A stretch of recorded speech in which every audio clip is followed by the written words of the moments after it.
qui porte pas mal. J'ai dormi la fenêtre ouverte cette nuit et je suis un peu enroué. Ils ont les yeux ouverts. Les chambres d'hôtel cloisonnées, ça me va pas bien.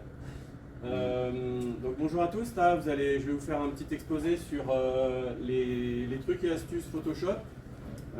C'est, on va dire, des trucs assez grossiers, mais qui vous donneront des bonnes pistes pour évoluer à l'usage de Photoshop. D'accord ? Donc c'est pas un cours débutant, hein, c'est vraiment des petits points. Il va y avoir des niveaux. Donc on commence niveau facile, débutant, et puis à la fin on finit un peu niveau expert. Donc si vous décrochez à la fin, c'est pas très grave. D'accord ? Voilà. Comme vous êtes tous bien concentrés, on va commencer par quelque chose d'assez simple. Donc je vais vous parler des modes. Quand Photoshop fonctionne avec des systèmes de calque essentiellement. Et nous, en astrophotographie, c'est très intéressant de fonctionner avec les calques, puisque là, par exemple, on parle de mode luminosité. Alors, un mode luminosité, il va y avoir une image couleur qui va être surtout une information de provenance, donc qui va peut-être moins révéler de détails. Vous allez surtout vous attacher à avoir une version couleur avec toutes les informations dans les étoiles, galaxies. Vous allez avoir un mode luminance qui va plutôt être complètement des niveaux de gris. Et vous là, vous avez plus des informations de structure au niveau des galaxies, ça peut être des nébuleuses, donc avec du H-alpha.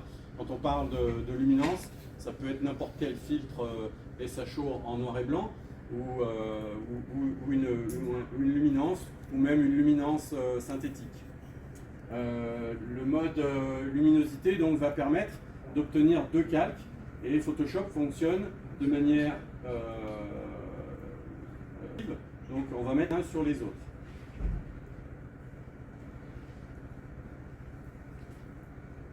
Alors là, vous avez l'image en niveau de gris.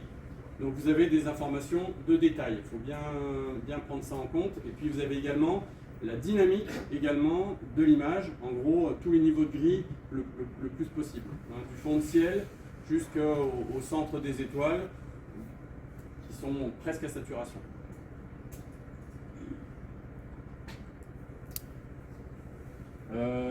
Donc là, voilà. Donc si vous assemblez l'image RGB, qui est déjà une composition, donc ça peut être issu d'une caméra couleur qui vous a donné une image RGB, ou une composition avec trois filtres séparés, et puis vous additionnez les niveaux de gris, vous obtenez une image qu'on appelle LRGB, donc qui comporte les informations de prominence et les informations avec la dynamique de l'image, plus la structure, les détails. C'est vraiment deux choses qu'il faut distinguer dans votre tête. Alors comment ça s'assemble sur Photoshop, ce genre de choses, et quel est l'intérêt? Donc là, vous avez un onglet qui s'appelle l'onglet calque dans Photoshop, et vous commencez par ouvrir l'image RGB. Mathieu, on entend, ça va? Ouais. Vous commencez par ouvrir l'image RGB en premier, et vous ouvrez votre image luminance, vous la copiez dans le presse-papier et vous la collez, donc un CTRL-V tout simplement, sur votre image RGB, et voilà ce qui va apparaître dans vos calques. Hein, donc vous avez par-dessous le calque couleur et par-dessus le calque luminosité. La luminance. Est-ce qu'on peut poser des questions? Oui, alors posez des questions de manière tout de suite. Comment elle a été isolée de luminance par rapport Alors moi par exemple, j'ai... tu parles au niveau pratique, au niveau acquisition? Au niveau pratique avec Photoshop. Ah. Pour avoir les deux images isolées par rapport à l'image. Alors bon, déjà dans mes acquisitions, j'ai une luminance faite avec un filtre L, et puis j'ai une RGB faite avec trois filtres. D'accord. Alors parce que une caméra couleur, oui, en fait des extraits. Alors si tu as une caméra couleur, par exemple, tu peux utiliser, alors il y a différentes méthodes, mais par exemple Valentin hier, il me semble qu'il a fait un truc, ou avant-hier, je ne sais plus, sur le mode lab. Hein, donc en fait, ou alors tu peux te faire une luminance artificielle à base de ton image couleur. D'accord ? Ce qui est important de comprendre, c'est que dans Photoshop, on va séparer des traitements, des types de traitements. Dans Photoshop, on va avoir un certain type de traitement pour la chrominance, les informations de couleur, et on va avoir un autre type de traitement pour la luminance, plus structurelle. On appelle ça des accentuations. D'accord ?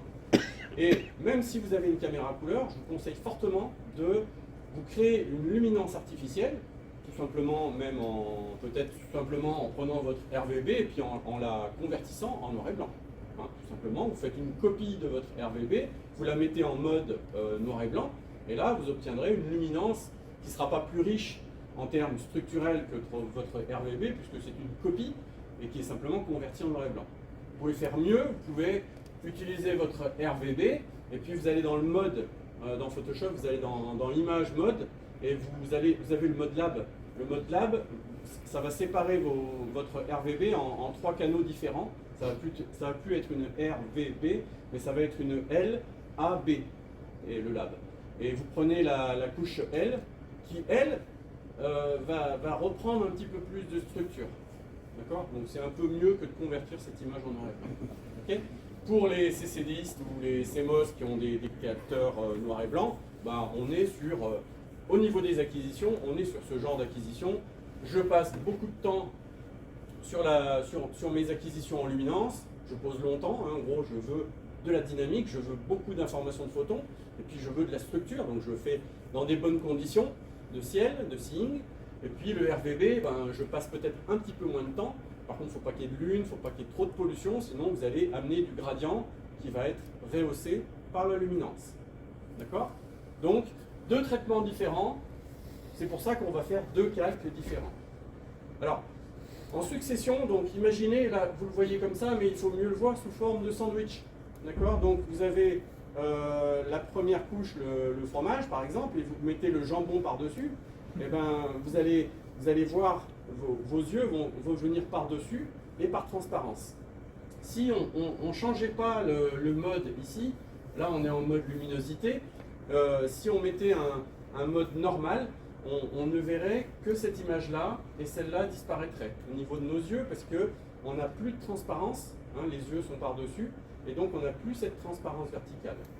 Le mode luminosité va permettre de récupérer les informations structurelles de la luminance, il va récupérer également la dynamique, hein, donc la dynamique c'est l'histogramme, il va récupérer toutes les informations de niveau de gris, et il va les superposer sur les informations de chrominance qui n'ont pas besoin d'avoir une dynamique énorme, on veut juste de l'information de couleur.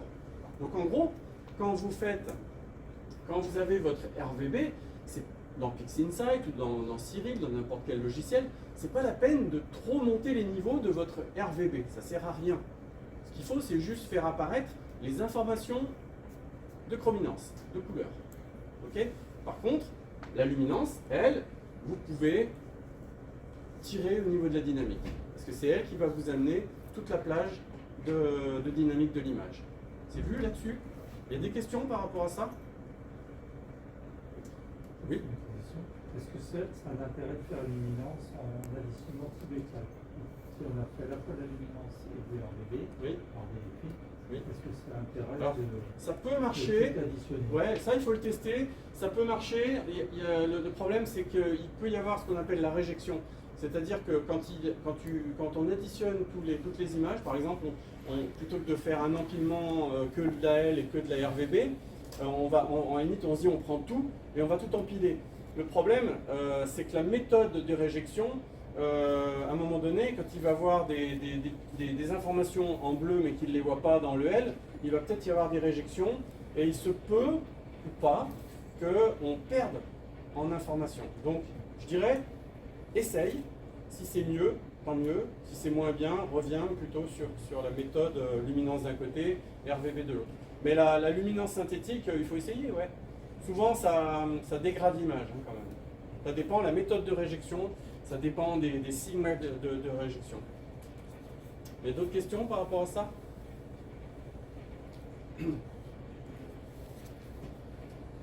Alors, un autre truc, toujours en niveau débutant, hein, c'est des choses que vous pouvez facilement utiliser. Par exemple, là, vous avez ici un calque couleur. Et vous voulez tout simplement saturer vous voulez monter en couleur vos images, d'accord? Donc vous allez vouloir saturer toute l'image. Donc là, en gros, vous ouvrez l'onglet saturation, et puis là, pour l'expérience, pour la conférence, je l'ai monté, bien sûr, à plus 100. Et vous voyez l'image à droite. En gros, qu'est-ce que ça vous donne? Ça fait monter la saturation de votre signal. Ça, c'est pas mal, c'est bien.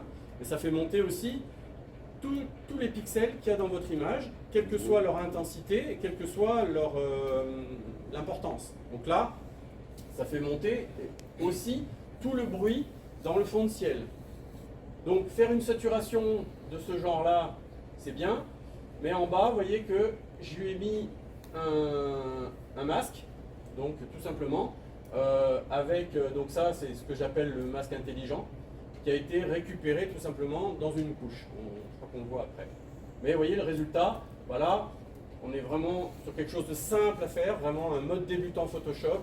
Vous saturez votre image, mais vous utilisez quelque chose de progressif. En gros, qu'est-ce que ça veut dire? Plus j'ai de signal, plus je sature, plus j'ai du bruit ou moins j'ai de signal et moins je sature. Quelque chose de progressif, ça c'est relativement facile à faire. Je ne me rappelle plus si je le mets après. Si. Ça, tout le monde fait ça ou... Je sais pas trop le niveau de la salle. On est facile, hein? Ouais. C'est pas moyen de faire la réduction, c'est un bruit de prominence en fait. J'entends pas bien, vas-y. C'est un bruit de prominence en fait qu'il y avait Oui, sur le... oui, bien sûr. Et en faisant juste une réduction de bruit de prominence, on ne peut pas rattraper justement le... Alors là, j'ai rien fait sur l'image, hein, c'est juste vraiment une manip Photoshop. Ouais, on peut en amont, on peut anticiper un petit peu que ça va faire ça. Et se dire effectivement, je fais une réduction de bruit en linéaire par exemple, puisque là on est en non linéaire, hein, ça veut dire que les histogrammes ont été montés sur cette image-là. Hein. C'est déjà fait. Hein. Donc là par exemple sur Peak Insight, on pourrait se dire, bah, tiens, tout à l'heure je vais faire un truc, je vais monter, je vais saturer les couleurs, bah, je vais peut-être faire une réduction de bruit avant en linéaire. Donc en linéaire avant de monter les niveaux, bien sûr. D'accord.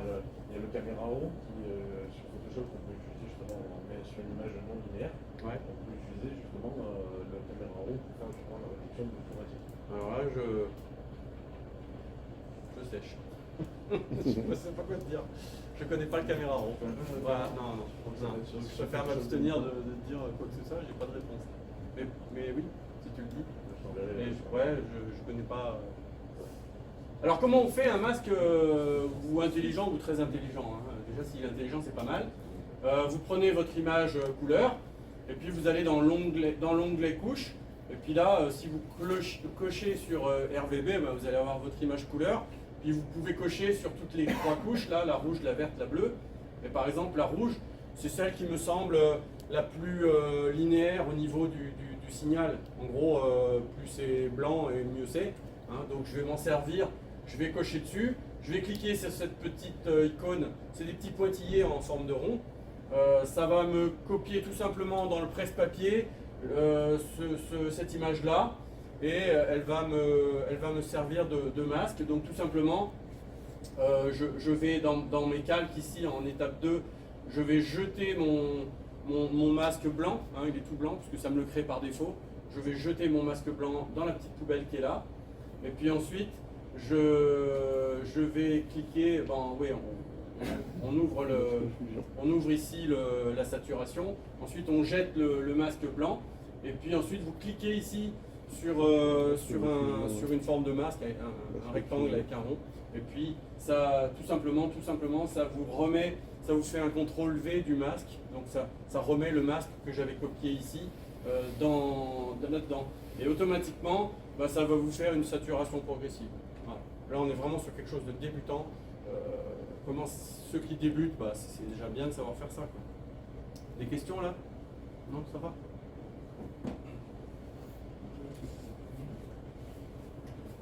Alors, là on est en niveau débutant, mais ça marche pour les experts et c'est un truc qui est super. En gros, on en parle souvent, c'est de se dire,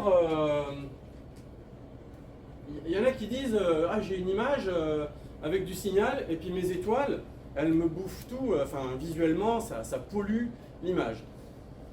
Moi des fois je trouve que c'est l'inverse.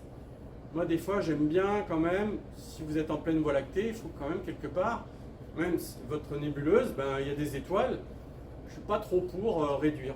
Hein. C'est joli aussi de ramener de la réalité et ramener quelque chose de plus naturel aussi. Quand on fait du SHO ou du HOO-RVB ou même du H-alpha-RVB, eh ben, de toute façon, vous avez une image RGB, eh ben, c'est bien de s'en servir. Et dans Photoshop, le niveau éclaircir, le mode éclaircir, c'est un mode qui est très intéressant, dont je me sers très souvent sur toutes les images. Et souvent, je le fais à la fin du traitement, quand mes étoiles sont peut-être un petit peu éteintes. Je prends l'exemple, quand vous faites du H-alpha RVB, si vous collez votre H-alpha en mode luminance et puis vous mettez dessous votre RGB, sur le H-alpha, la taille des étoiles est beaucoup plus petite que sur les RVB. D'accord ? Et donc vous allez avoir une impression de compression de vos étoiles, et ça, des fois, ça peut être super moche. Donc, il peut y avoir une possibilité de rattraper le coup, on peut toujours à la fin rattraper le coup en mettant la RGB. Donc là, par exemple, que je ne dise pas de bêtises, à droite ici, vous avez une HOO, ouais, c'est ça, HOO ici. Et puis là, vous avez la HOO avec une image RGB, toute simple, en mode éclaircir. Et en fait, comme le signal est très important dans la nébuleuse et éventuellement dans le fond de ciel, mais par contre, les étoiles des fois sont un petit peu éteintes, et puis des fois ont des couleurs pas top, hein. Ça peut être un peu magenta, un peu verdâtre, il peut y avoir des couleurs pas terribles. Et ben, de coller la RGB par-dessus, ça peut être sympa, en mode éclaircir. Et là, il ne faut peut-être pas s'arrêter là, il faut jouer un peu sur le mode opacité, c'est-à-dire que vous allez dire à votre calque RGB qui est par-dessus, donc en gros, tous les pixels qui sont plus brillants que ceux du dessous, hein, en gros là, voilà. En gros, tous les pixels ici qui sont plus brillants que ceux qui sont dessous vont apparaître. Et ben ça, vous n'en êtes pas trop maître si vous laissez l'opacité à 100%. Par contre, vous pouvez réduire à 5%, 15, 20, 30, 50%. En fait, vous glissez le curseur et visuellement, vous avez les étoiles qui clignotent. Hein, donc vous passez à 0, ben, les étoiles vous les retrouvez exactement comme là. Et puis vous montez 5, 10, 15. Puis à un moment donné, vous dites, ah tiens, 15%, ça me donne juste ce que je veux comme intensité d'étoiles et ça me redonne un petit peu de naturel. Alors je ne suis jamais à 100%, puisque vous obtenez un truc qui vous fait des patates, mais vous montez un petit peu entre 5, 10, 15, 20, ça dépend un peu de vos matériels d'imagerie, et ça peut vous donner quelque chose de très sympa. Donc ça marche sur les H-alpha RGB, ça marche très très bien. De toute façon, vous avez vos RGB, donc vous ne perdez pas du temps d'acquisition. Ça marche très très bien également sur les HOO RGB et encore très très bien aussi sur le SHO RGB. Voilà. On risque pas de faire remonter du bruit de la RGB? Alors on peut le faire, on peut travailler sur ce calque. Ce qui est très important, c'est que ce calque RGB, comme je disais tout à l'heure, il ne faut pas... L'information de chrominance, il n'y a pas besoin de trop monter votre calque RGB parce que l'information de chrominance n'a pas besoin de beaucoup d'intensité. Si vous ouvrez un calque, si ce calque-là, d'ailleurs là il est trop clair, mais si ce calque-là, il faut qu'il soit très foncé. Hein, c'est ce que j'expliquais hier à mes conférences sur PixInsight. Il faut que vous partiez d'une image qui est très foncée et en fait donner de l'intensité à vos étoiles, c'est la première chose qui va monter. Hein, si vous faites une petite courbe, ou un petit réglage de niveau sur ce calque-là, vous allez tout de suite faire monter les étoiles à la limite, vous faites une courbe comme ça, vous choisissez plutôt le haut de la courbe et ça va faire d'abord monter un petit peu les étoiles. Vous pouvez, alors, ce qui veut dire que ça, on peut faire des calques de réglage, des calques d'écreutage même. Hein. Vous savez ce que c'est des calques d'écreutage ou pas? Oui? Qui ne connaît pas les calques de réglage? Les calques de réglage, les calques d'écreutage? Alors le calque de réglage, c'est un réglage qu'on va faire, ça peut être de la saturation, ça peut être des corrections sélectives, ça peut être des niveaux, ça peut être des courbes. Ils vont se mettre, ils vont se chevaucher sur les calques. Et la différence, le calque d'écrêtage, il ne va s'appliquer que sur le calque qui est juste en dessous. Donc là, en gros, qu'est-ce que ça veut dire? Ça veut dire que là, par-dessus ça, je peux créer un calque juste pour saturer un petit peu cette image-là. Je peux créer un calque de courbe aussi. Donc en gros, je suis libre de travailler là-dessus et visuellement, je peux faire les réglages que je veux. Je ne sais pas si... Non, je ne l'ai pas vu, je ne l'ai pas mis après. Je ne sais pas si vous arrivez à comprendre, mais si vous partez de ce principe-là, vous mettez en éclaircir, vous jouez sur l'opacité et vous pouvez encore créer quelques calques de réglage avec des courbes. Et sur les courbes, prenez la partie haute de la courbe et ça va monter un petit peu le signal des étoiles, bien sûr. Ne pas monter le fond de ciel, ne pas monter la nébuleuse. Mais avec une courbe, c'est facile de faire 1 ou 2 points et puis de régler. Et puis surtout, visuellement vous l'avez en live. Vous faites vos réglages, vous voyez tout de suite ce que ça va donner. Ça c'est le gros avantage, c'est que vous n'attendez pas 5 minutes, puis vous avez un truc. Vous êtes sur de l'interactif. Et le calque de réglage vous permet d'y revenir. Donc vous le créez. Hein, comment on le crée? On clique là-dessus. Et puis là, il va apparaître un menu interactif où vous prenez saturation, courbe ou niveau. Voilà. Éventuellement correction sélective de couleur. Hein. Vous pouvez très bien jouer un petit peu sur la couleur de vos étoiles qui va venir ici enrichir votre nébuleuse. Vous voyez, la nébuleuse, là, pour moi, il manque un truc, quoi. Il y a d'autres questions par rapport à ça? On est dans le facile. Hein. Voilà, on continue sur le débutant. Hein. Non, il y a beaucoup de débutants quand même. Alors ça, c'est un...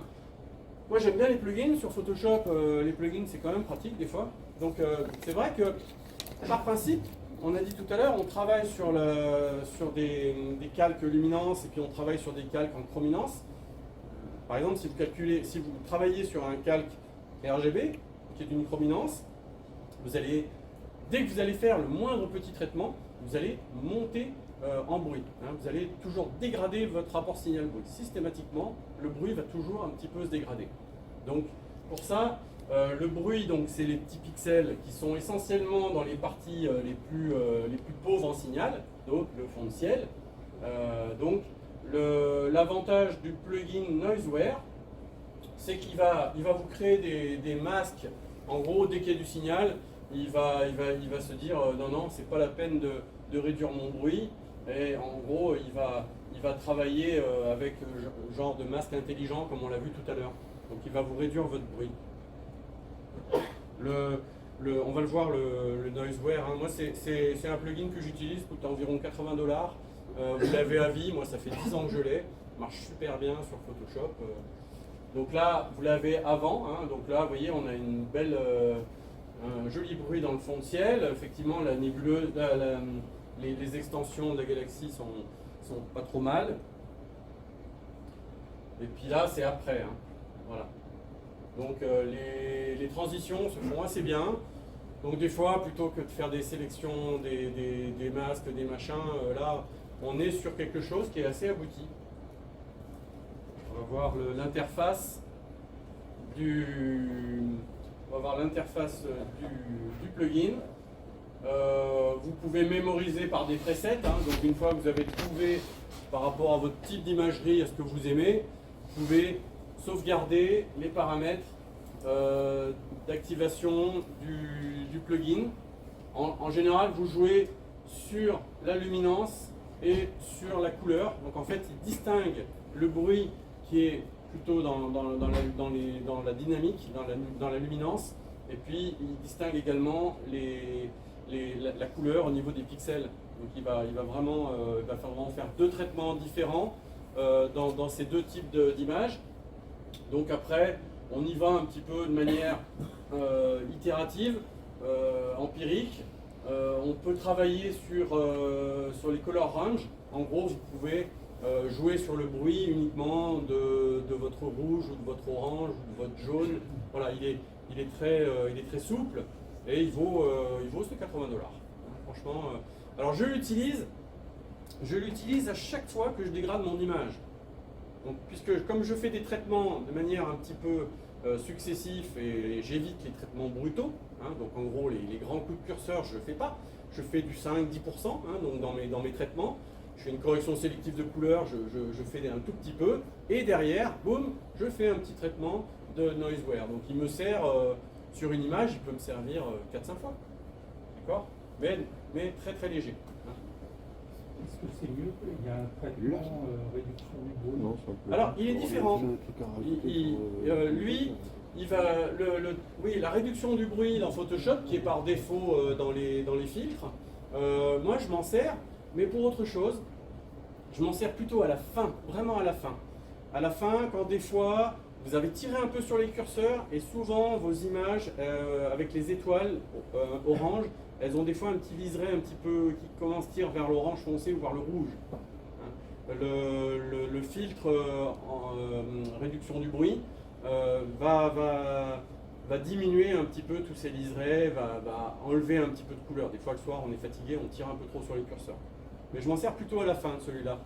Celui-ci, on peut s'en servir de manière un peu plus régulière et surtout on peut jouer sur beaucoup plus de paramètres. Parce que la réduction du bruit par défaut dans Photoshop, vous jouez uniquement sur la luminance et sur la chrominance. Voilà, c'est tout, hein, plus ou moins. Il a un niveau de force, hein, on peut aller de 0 à 100%, mais après c'est relativement réduit. Là, on peut jouer un petit peu plus quand même sur les color range, donc on peut jouer sur le type de couleur. Donc il a quand même plus de richesse au niveau des réglages. Moi, je m'en sers quand même souvent.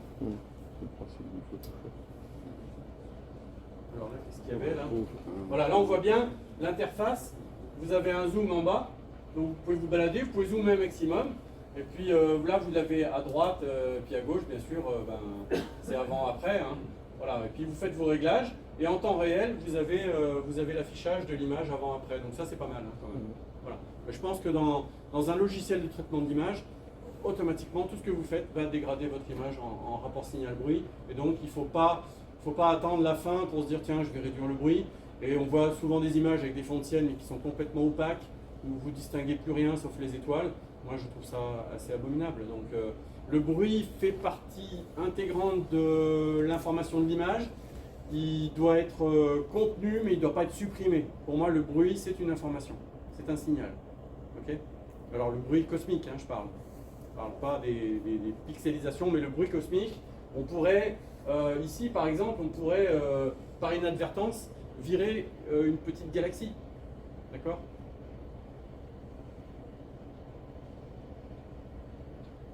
Alors pourquoi c'est le même là?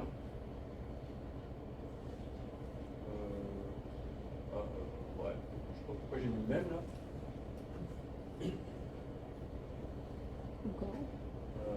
Ah oui, c'était juste pour montrer les color range. Vous voyez, voyez, vous pouvez jouer sur le cyan et le bleu éventuellement. Là, vous voyez, je travaille que sur les extensions de bras de galaxie.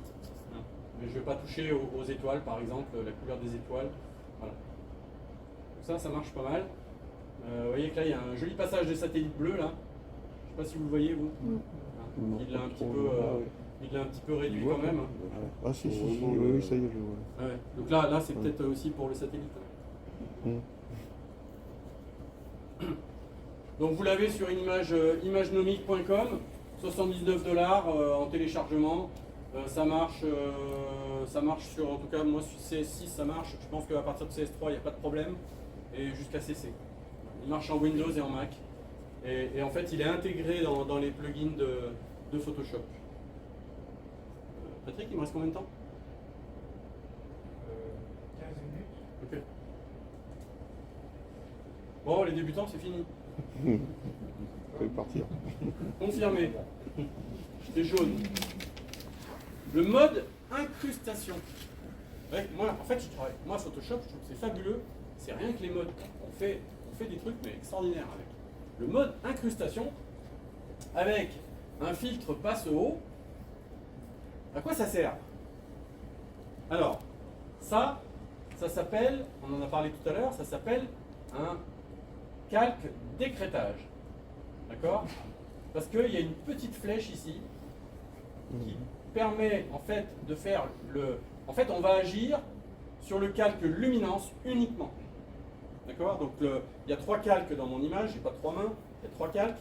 Le calque du dessus, c'est un calque de réglage, donc en gros, il va avoir un effet restructurant sur mon calque qui est juste en dessous. Mais il ne va pas agir sur le 3e, il ne va pas agir sur le RGB. Hein, le RVB, là, ça ne lui joue pas dessus. Ça joue que, là, donc on est sur un travail d'accentuation. Alors, qu'est-ce que j'ai fait? Tout simplement, j'ai fait une copie de mon calque luminance. Donc ça m'a fait 3 calques, hein, il y avait là. Et puis ce calque-là, je suis allé dans les filtres et j'ai choisi dans les filtres divers et j'ai choisi le, oui, il est là, filtre divers et j'ai choisi le filtre passe haut.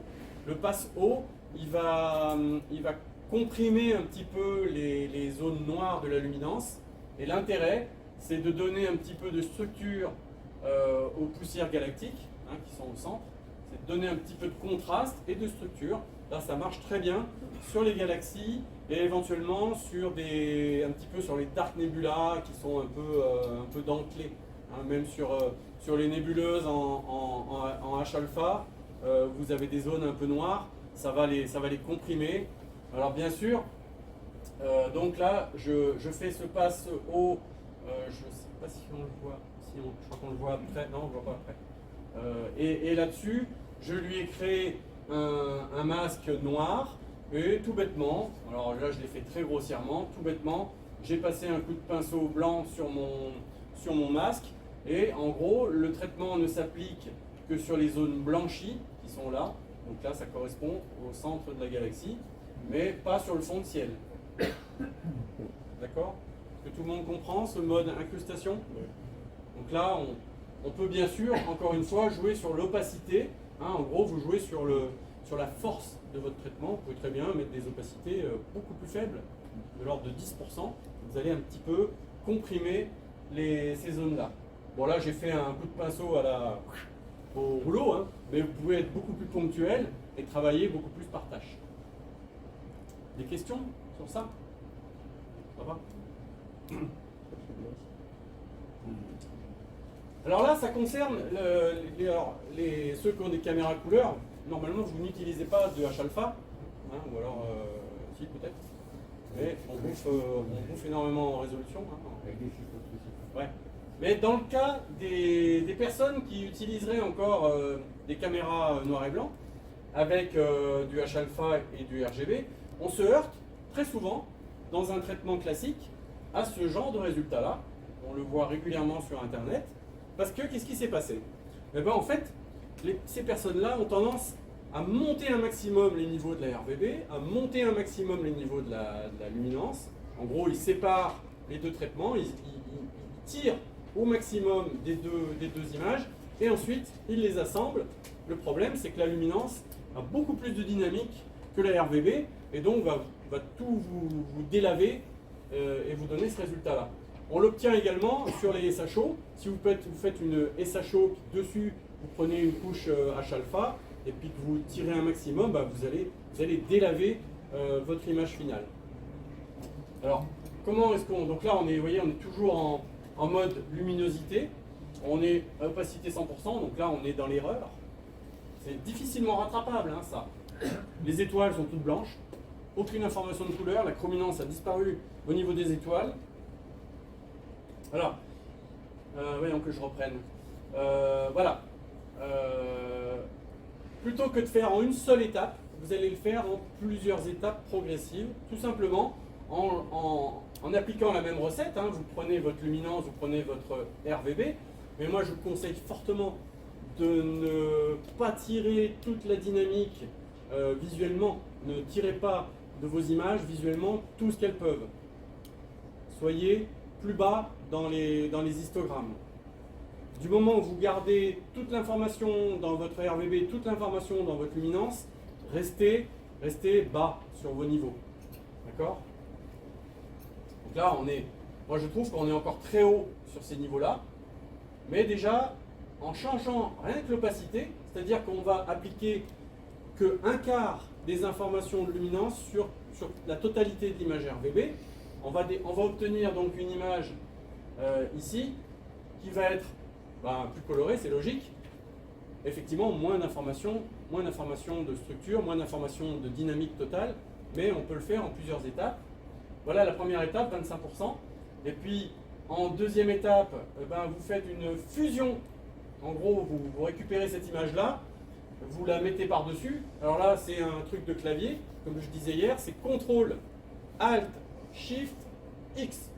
Et quand vous avez appuyé là-dessus, vous avez une image qui va se créer ici, qui est la fusion des deux en mode luminosité. Étape 3, ici, alors vous voyez, on est ici, là. Hein, cette image-là, on la retrouve ici. C'est votre nouvelle RVB. Vous avez intégré 25% de H-alpha dedans. C'est votre nouvelle RVB. Sur cette nouvelle image couleur, vous pouvez lui tirer un peu dessus au niveau des corrections sélectives de couleurs. Et puis vous pouvez la saturer un petit peu plus. Alors, pas beaucoup, hein, mais un petit peu. Vous remontez un peu. Donc en gros, vous allez rehausser un peu la richesse de cette image-là. Et vous lui remettez une luminance, donc une copie tout simplement du calque luminance. Et là, on est à 50% d'opacité. Et donc on va monter comme ça progressivement. Et ça fonctionne pas mal.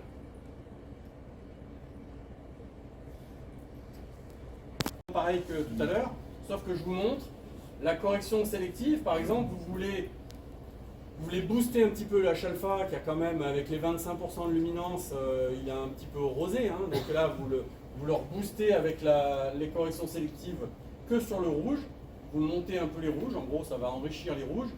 Et puis vous pouvez toucher un petit peu au jaune pour donner un peu de peps à vos étoiles par exemple.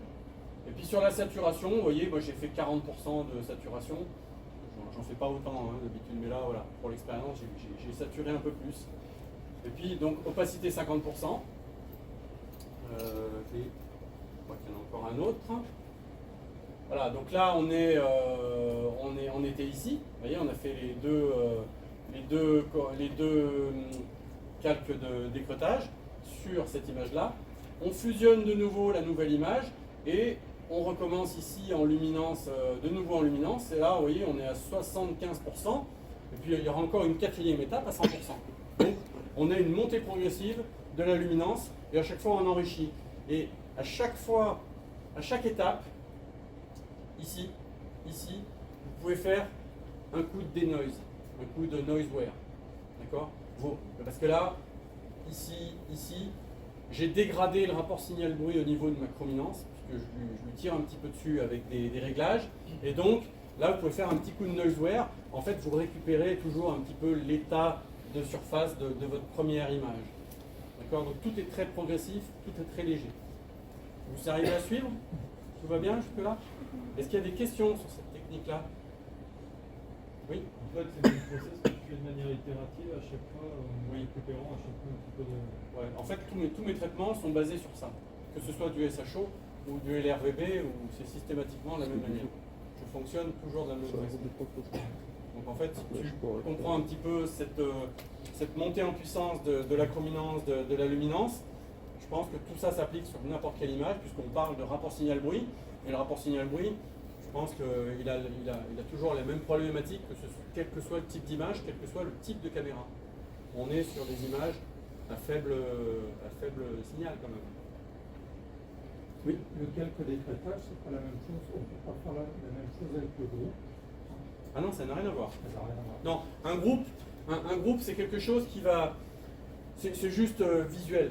Un groupe, alors tu peux faire un calque de réglage sur un groupe, mais je ne vois pas trop l'intérêt. En gros, un groupe, c'est tu vas prendre plein de calques et tu vas les mettre dans un groupe.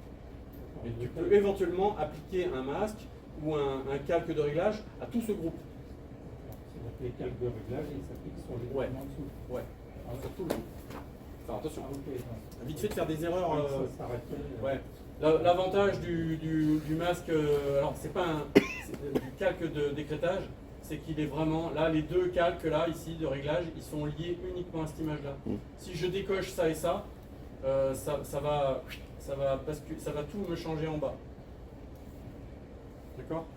Voilà, vous avez plein de bouquins qui vous expliquent comment on fait un calque de réglage, comment on convertit un calque de réglage en calque d'écrêtage.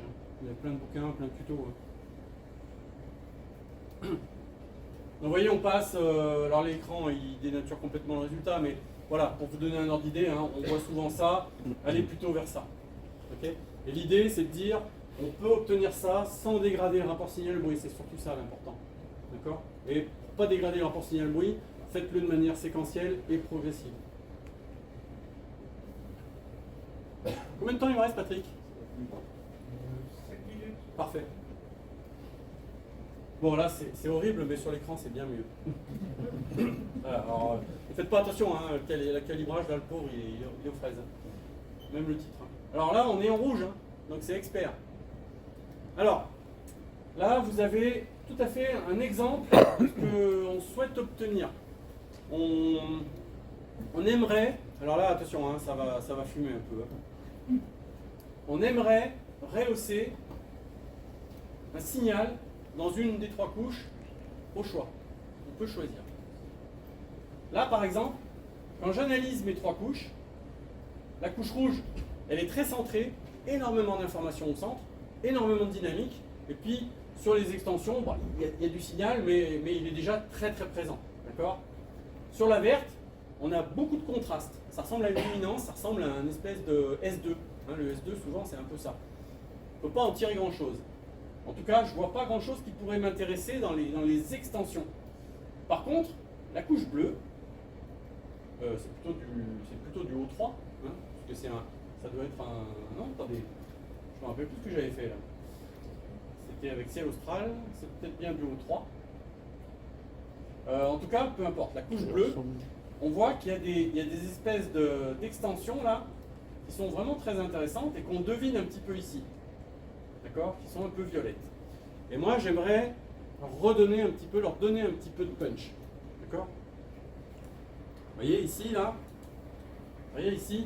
on voit bien, en analysant les couches, qu'on a des parties qui sont vraiment, par exemple, cette partie-là, hein, elle ressort beaucoup. Et on va voir comment faire ressortir ça. Alors, c'est très risqué, mais il faut vraiment bien maîtriser la technique. Mais ça peut amener vraiment un plus à votre image et quelque chose de vraiment différent. Alors, 8 étapes importantes. Vous avez votre image, RVB, n'importe quoi, hein, c'est une image couleur. Ça peut être du SHO, HOO, RVB. Okay, c'est une image en couleur. Vous choisissez, donc là on a dit que la couche bleue c'est celle que je voulais faire ressortir. Vous prenez votre couche bleue, ici dans les couches, vous faites un CTRL A, hein, donc vous sélectionnez, hein, CTRL A, CTRL C, vous copiez dans le presse-papier votre couche bleue, et puis vous cliquez là-dessus, hein, ça vous crée un nouveau calque, et puis vous faites un CTRL V, et ça vous met au-dessus de votre image, ça vous met votre couche bleue en noir et blanc. Jusque-là, ça suit? Ok, c'est après que ça commence à...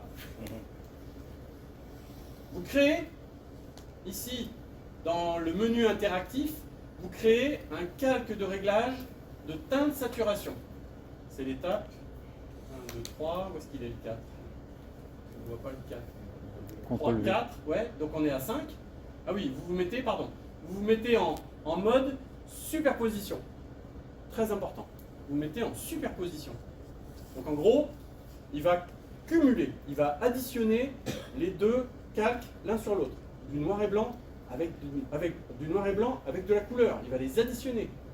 Vous dites là, commence à être bizarre le truc.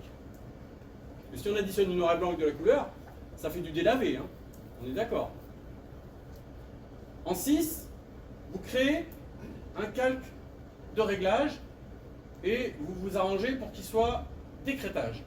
Alors écrêtage, c'est pas compliqué, je vous le dis, vous faites un calque de réglage ici, vous choisissez teinte saturation, ça va vous ouvrir exactement ça, mais vous n'allez pas avoir la petite flèche en angle. Ça veut dire que la saturation va s'appliquer aux deux calques. Je ne veux surtout pas ça.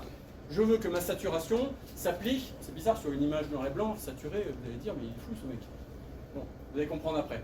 Mais vous cliquez, vous appuyez sur la touche Alt, vous gardez le doigt sur la touche Alt, et vous cliquez ici, entre les deux calques. Et là, ça va vous créer le petit écrêtage. En gros, le réglage du haut va s'appliquer uniquement au calque du dessous. Ça suit? Jusque-là, tout va bien? Vous ouvrez, vous cliquez 2 fois là-dessus, et ça va vous ouvrir cette boîte de réglage. On est en 7. En 8, et ça c'est le truc le plus important, si vous oubliez ça, vous avez tout faux. Vous cliquez sur ce petit bouton redéfinir. D'accord? Ensuite, vous allez ici, dans la teinte, vous allez choisir le bleu que vous voulez. Si vous voulez, parce que cette image noir et blanc, d'un seul coup, le fait de mettre en redéfinir, cette image va passer en une couche bleue, mais vous pouvez la faire en jaune, vous pouvez la faire en orange, vous pouvez la faire de toutes les couleurs. Donc, quand je dis c'est dangereux, attention, hein, ça peut être dangereux. Par contre, si vous ne cliquez pas sur redéfinir, vous avez toujours une image en noir et blanc. Donc ça ne marche pas. Ok? Donc n'oubliez pas le point 8. Donc vous jouez ici sur le choix de couleur. C'est du bleu, hein, on ne veut pas mettre du jaune là. Hein. Donc on va se mettre plus ou moins sur quelque chose qui ressemble à bleu dans la balance des teintes. D'accord? Après, si vous voulez un peu plus de magenta ou un peu plus de bleu marine, faites comme vous voulez. Ici, en saturation, vous allez vous mettre à plus 50. Et en luminosité, vous allez vous mettre à moins 50. D'accord? Avant, on faisait du SHO sur Photoshop avec 3 images noir et blanc, exactement avec cette technique-là. D'accord? C'était une usine à gaz, et on s'en sert maintenant pour ça. Une fois que vous avez fait ça, on va passer à la slide. Une fois que vous avez fait ça, voilà ce que vous obtenez. Vous avez... Alors, ouais, je peux faire un petit truc. Là, je vais revenir avant. Voilà. Si vous êtes encore un peu plus expert, plutôt que de prendre la couche bleue avec les étoiles, faites un starless, faites un starnet et récupérez la couche bleue du starnet. Comme ça, vous n'avez pas les étoiles. Ok? C'est bon? Si vous appliquez le calque de réglage, le calque d'écrêtage comme on l'a fait, ça c'était avant d'ajouter et ça c'est après. Alors ça vous fait un truc qui balance du bleu de partout. Là en plus, j'ai laissé les étoiles de la couche bleue, mais si vous prenez un starnet, un starless, vous n'avez plus les étoiles. Hein, donc déjà vous ne prenez pas la tête avec les étoiles. Mais en gros ça va vous déséquilibrer. Vous aviez un histogramme à peu près correct, et vous allez avoir un truc complètement décalé, puisque le bleu, il prend une grosse claque à droite. D'accord? Mais on se dit, tiens, j'ai gagné quand même. Puis vous regardez un petit peu, on va le voir après. Mais vous vous dites, tiens, il y a des endroits qui sont vraiment intéressants. Vous voyez ici, cette partie-là, et puis là, vous voyez tout ce qui apparaît là. Donc là, vous vous dites, ah, j'ai une piste. Ok? Ça suit encore? J'ai combien de temps? 2 heures. Là, c'est bon, là, j'arrive presque au bout. Là. 1 minute, c'est parfait. Vous corrigez la balance des couleurs, tout simplement. Vous pouvez faire un histogramme, mais la balance des couleurs marche pas mal parce que vous pouvez le faire sur les tons foncés et vous rééquilibrez votre histogramme. Vous pouvez... Attends, je crois que je le vois après. Voilà. Et là, vous avez, en rééquilibrant la balance de couleurs, vous avez le avant et puis après. Vous voyez là, on a rééquilibré. On retrouve plus ou moins l'équilibre général de l'image dans le fond de ciel. Mais là, vous voyez qu'on a des draperies bleues qui sont très sympas. Vous voyez que là, le signal est quand même bien apparent. Par contre, là, si effectivement je ne m'appuie pas sur un masque, je vais avoir des problèmes. Donc en gros, je crois que... Ouais, alors je vais revenir juste en arrière. J'ai encore 30 secondes? Oui. Allez. Cela. Voilà. Ici, là, quand vous faites teinte saturation, vous voyez que le masque il est blanc. Mettez soit votre StarNet en masque, soit, si vous ne faites pas de StarNet, mettez votre couche bleue ici en masque. Du coup, il va vous récupérer que le bleu dans l'image, il ne va pas vous balancer tout. C'est vu? Mhm. Il y en a combien qui ont compris là? Levez le doigt. Ah, c'est normal, on est experts. Hein. Bon, vous êtes des experts si vous avez compris ça. Après, faites-le chez vous et ramenez-moi vos images. On en reparlera. Marche pas du premier coup. Hein. Mais, je sais pas, ça vous des sacrées pistes. Moi, je m'en sers souvent à la fin pour, alors pas toujours, hein, parce que ça peut être de très mauvais goût. Hein, attention, hein. Ça peut aller, faut jouer un petit peu sur les curseurs. Et donc, ne tombez pas dans le tape à l'œil, hein, on évite Californie là, hein, donc attention. Hein. Mais ça peut être intéressant sur plein de sujets, ça peut se développer sur tous les types d'images que vous faites, et notamment si vous avez des caméras couleurs et que vous faites des luminances synthétiques, vous pouvez aller rechercher un petit peu une de vos couches couleurs pour redonner un peu de peps à votre image. D'accord ? Voilà, est-ce qu'il y a des questions d'ordre général ou pas? Donc je donne les fichiers à Patrick qui mettra sur la FA. Ils seront également sur mon site, ils seront sur AIP, c'est des PDF. Il y a également les sessions que j'ai fait hier et avant-hier. J'ai terminé. Pas d'autres questions? Merci. Je vous remercie. Merci.